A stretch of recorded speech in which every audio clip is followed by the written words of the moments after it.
Geography Greek भाषा का एक शब्द है। जियो और ग्राफी ये दो शब्दों से मिलकर बना हुआ है। जियो मीन्स होता है जियोड और जियोड मीन्स होता है पृथ्वी।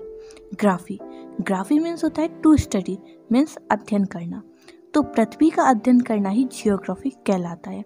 भूगोल का पिता फादर ऑफ द जियोग्राफी हिकैटियस को कहा जाता है। इन्हीं ने सर्वप्रथम स्थल भाग को दो महासागरों से घिरा हुआ माना तथा दो महादेशों के बारे में अपना ज्ञान दिया। भूगोल को एक अलग अध्ययन शास्त्र के रूप में स्थापित करने का श्रेय एरेटोस्थेनीज नामक विद्वान को जाता है। इन्हीं ने सर्वप्रथम भूगोल के लिए जियोग्राफी का शब्द का प्रयोग किया। जियोग्राफी के शाब्दिक अर्थ के आधार पर भूगोल की परिभाषा दी गई है। भूगोल वह विज्ञान है जो पृथ्वी के धरातल का अध्ययन करता है। प्राचीन भूगोल के पिता एरेटोस्थेनीज को कहा जाता है। मैं स्वागत करती हूँ अपूर्वा गोस्वामी में हमारे YouTube चैनल अपूर्वा गोस्वामी पर। सूर्यास्त के बाद आकाश को देखना कितना अच्छा लगता है। आसमान में पहले एक या दो चमकते बिंदु ही दिखाई देते हैं, लेकिन बाद में इनकी संख्या बढ़ती जाती है।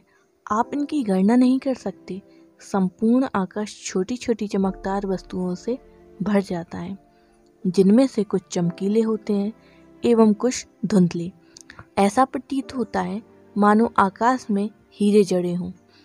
इनमें से कुछ टिमटिमाते प्रतीत होते हैं, लेकिन अगर आप इनको ध्यान से देखेंगे तो आप पाएंगे कि इनमें से कुछ की टिमटिमाहट अन्य से अलग है। ये बिना किसी टिमटिमाहट के चंद्रमा के समान चमकते हैं। इन चमकीली वस्तुओं के साथ आप लगभग प्रतिदिन चंद्रमा को भी देखते हैं। यह अलग अलग समय पर अलग अलग आकार तथा अलग स्थितियों में दिखाई पड़ता है। आप पूर्ण चंद्र को लगभग एक माह में एक बार देख सकते हैं। यह पूर्ण चंद्रमा वाली रात पूर्णिमा होती है। 15 दिन के बाद आप इसे नहीं देख सकते। यह नए चंद्रमा की रात्रि या अमावस्या होती है। ऐसी रात में अगर आप आसमान साफ है तो आप आसमान का अवलोकन अच्छी तरह से कर सकते हैं। क्या आपको इस बात पर आश्चर्य नहीं होता कि हम दिन के समय चंद्रमा एवं इन सभी छोटी चमकीली वस्तुओं को क्यों नहीं देख पाते? ऐसा इसलिए क्योंकि सूर्य के अत्यधिक तेज प्रकाश के कारण रात के समय चमकने वाली वस्तुओं को हम दिन में नहीं देख पाते हैं। सूर्य, चंद्रमा तथा वे सभी वस्तुएं जो रात के समय आसमान में चमकती हैं खगोलीय पिंड कहलाती हैं। कुछ खगोलीय पिंड बड़े आकार वाले तथा गर्म होते हैं। ये गैसों से बने होते हैं। इनके पास अपनी ऊष्मा तथा प्रकाश होता है, जिसे वे बहुत बड़ी मात्रा में उत्सर्जित करते हैं। इन खगोलीय पिंडों को तारा कहते हैं। सूर्य भी एक तारा है। रात के समय चमकते हुए अनगिनत तारे सूर्य के समान ही हैं, लेकिन हमसे बहुत अधिक दूर होने के कारण हम लोग उनकी ऊष्मा तथा प्रकाश महसूस नहीं कर सकते तथा वे अत्यधिक छोटे दिखाई पड़ते हैं। आपने अवश्य ध्यान दिया होगा कि कुछ दूरी से देखने पर सभी वस्तुएं छोटी दिखाई पड़ती हैं। अत्यधिक ऊंचाई पर उड़ रहा हवाई जहाज भी कितना छोटा दिखाई देता है। रात्रि में आसमान की ओर देखते समय आप तारों के विभिन्न समूहों द्वारा बनाई गई विविध आकृतियों को देख सकते हैं। ये नक्षत्र मंडल कहलाते हैं। अर्सा मेजर या बिग वियर इसी प्रकार का एक नक्षत्र मंडल है। बहुत आसानी से पहचान में आने वाला नक्षत्र मंडल है सप्तऋषि। इसे हम सप्तसात या ऋषि संत भी कह सकते हैं। यह 7 तारों का समूह है, जो कि नक्षत्र मंडल अर्सा मेजर का भाग है। प्राचीन समय में लोग रात्रि में दिशा का निर्धारण तारों की सहायता से करते थे। उत्तरी तारा उत्तर दिशा को बताता है। इसे ध्रुव तारा भी कहा जाता है।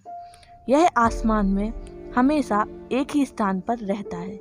हम सप्तऋषि की सहायता से ध्रुव तारे की स्थिति को जान सकते हैं। यदि सप्तऋषि मंडल के संकेतक तारों को आपस में मिलाते हुए एक काल्पनिक रेखा खींची जाए एवं उसे आगे की ओर बढ़ाया जाए तो यह ध्रुव तारे की ओर इंगित करेगी।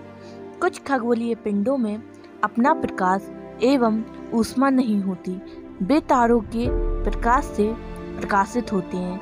ऐसे पिंड ग्रह कहलाते हैं। ग्रह, जिसे अंग्रेजी में प्लैनेट कहते हैं, ग्रीक भाषा के प्लैनेटाई शब्द से बना है, जिसका अर्थ होता है परिभ्रमक, अर्थात चारों ओर घूमने वाले। पृथ्वी, जिस पर हम रहते हैं, एक ग्रह है।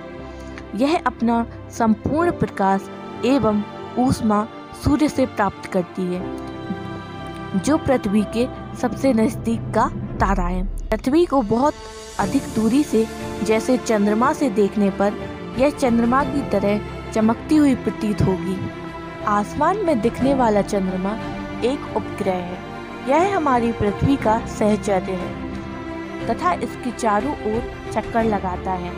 हमारी पृथ्वी के समान 7 अन्य ग्रह हैं जो सूर्य से प्रकाश एवं ऊष्मा प्राप्त करते हैं। इनमें से कुछ के पास भी चंद्रमा है।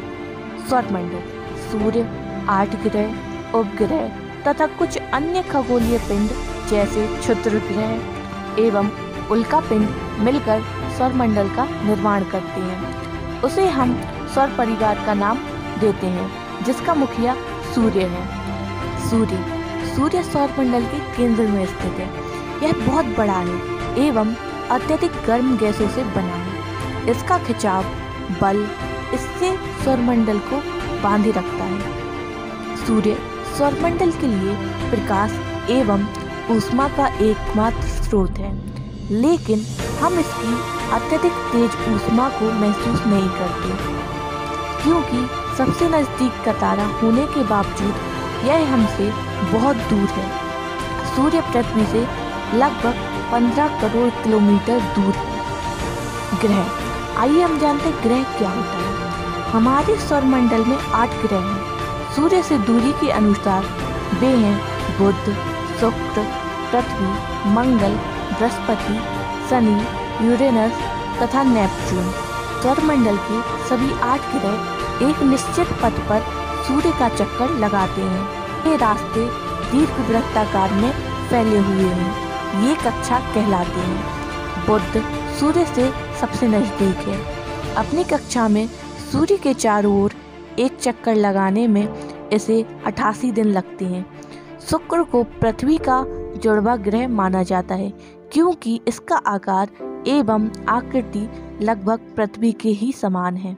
अभी तक प्लूटो भी एक ग्रह माना जाता था, परंतु अंतर्राष्ट्रीय खगोलीय संगठन ने अपनी बैठक अगस्त 2006 में यह निर्णय लिया कि कुछ समय पहले खोजे गए एवं अन्य खगोलीय पिंड 2003 UV 313 सीरस तथा प्लूटो बौने ग्रह कहे जा सकते हैं। पृथ्वी, सूर्य से दूरी के हिसाब से पृथ्वी तीसरा ग्रह है। आकार में यह 5वां सबसे बड़ा ग्रह है। यह ध्रुवों के पास थोड़ी चपटी है। यही कारण है कि इसके आकार को भूआब कहा जाता है। भूआब का अर्थ है पृथ्वी के समान आकार। जीवन के लिए अनुकूल परिस्थितियां संभवतः केवल पृथ्वी पर ही पाई जाती हैं। पृथ्वी ना तो अत्यधिक गर्म है और ना ही अत्यधिक ठंडी। यहाँ पानी एवं वायु उपस्थित है, जो हमारे जीवन के लिए आवश्यक है। वायु में जीवन के लिए आवश्यक गैसें जैसे ऑक्सीजन मौजूद है। इन्हीं कारणों से पृथ्वी सौरमंडल का सबसे अद्भुत ग्रह है। अंतरिक्ष से देखने पर पृथ्वी नीले रंग की दिखाई पड़ती है, क्योंकि इसकी 2/3 सतह पानी से ढकी हुई है, इसलिए इसे नीला ग्रह भी कहा जाता है। चंद्रमा, हमारी पृथ्वी के पास केवल एक उपग्रह है, चंद्रमा, जिसका व्यास पृथ्वी के व्यास का केवल 1/4 है। यह इतना बड़ा प्रतीत होता है क्योंकि यह हमारे ग्रह से अन्य खगोलीय पिंडों की अपेक्षा नज़दीक है। यह हमसे लगभग 3,84,400 किलोमीटर दूर है।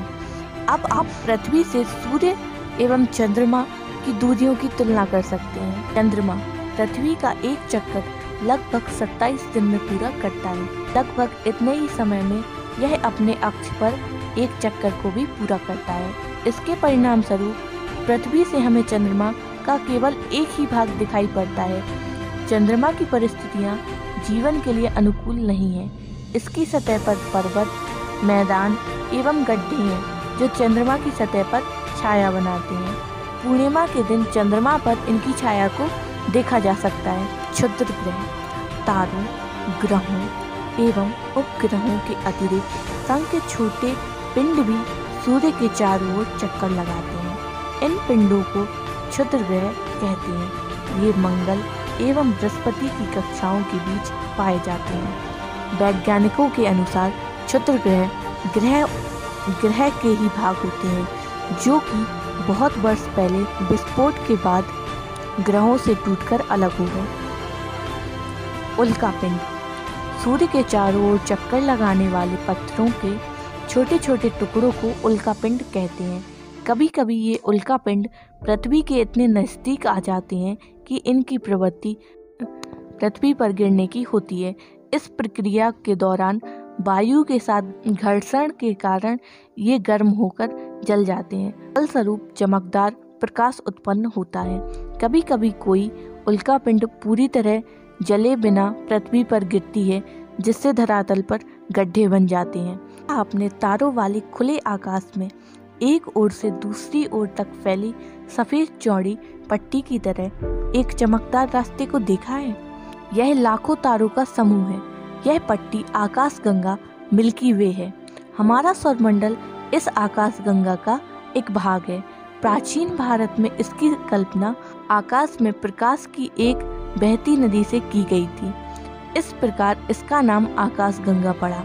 आकाशगंगा करोड़ों तारों, बादलों तथा गैसों की एक प्रणाली है।